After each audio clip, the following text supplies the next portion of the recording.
There's a line most of us have heard somewhere, which is, Lord, give me the strength to change the things I can, the patience to live with the things I cannot, and the wisdom to know the difference. It's a beautiful thought, but have I lived it? Honestly, no. And I do not think most of us do, because we spend our days pulling at the things we cannot move and leaving untouched the small things that we actually could. And today is about the difference between these two, and about the one small space that has always belonged to you. Let me tell you about a friend of my mother's. She's the most alive person I've ever met. She's also a cancer survivor. She lost her only son who had been unwell and disabled from birth. And recently, she lost her young son-in-law. And she's unwell again now. Her heart has shrunk. She's mostly confined to her bed. And she's still somehow completely full of life. I used to look at her and wonder how she was still standing. Why is she not crying? How is she surviving any of this?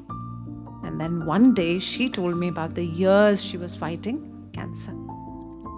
She was proud of her long hair, but she watched it go, handful by handful, with every round of chemotherapy. And every single morning, she said, she would tie her scarf, swallow the nausea, and go to her son before anyone else in the house woke up. He was 19 and bedridden. She would lift him gently and change his clothes so that he would never have to wait for anyone, so that his mother was there. Some mornings, the pain in her chest was so sharp, she had to stop halfway.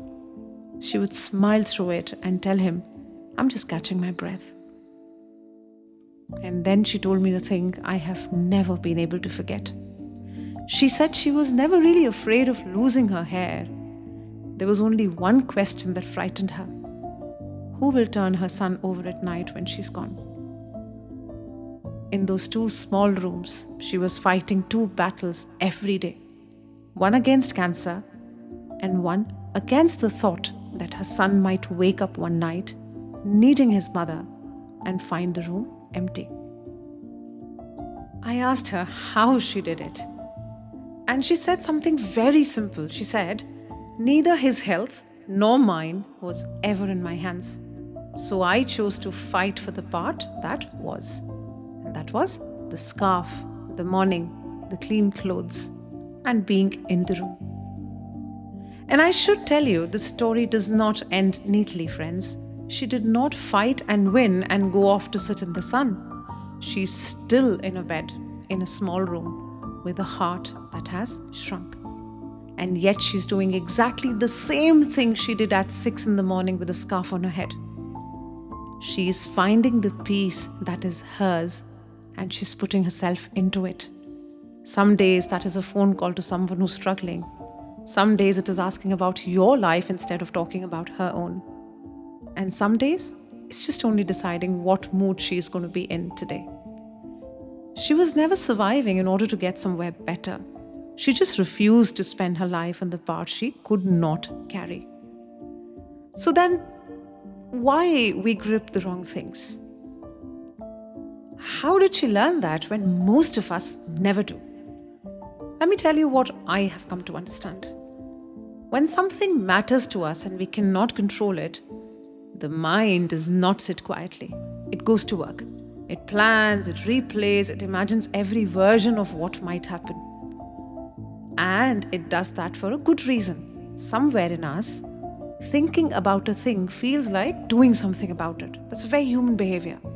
So worry starts to feel like effort, like love even, as if by turning it over enough times, we're protecting the people we care about. And you can spend an entire night pulling on that rope and change nothing, except how tired you are in the morning. And this gets built over years. Think of a child in a home where moods were unpredictable. That child cannot control the house, so they learn to watch, to scan faces to keep everyone happy. to be good enough that nothing goes wrong. Now the child grows up, the house changes, but the habit does not. They are still scanning, still trying to hold together things that were never in their hands.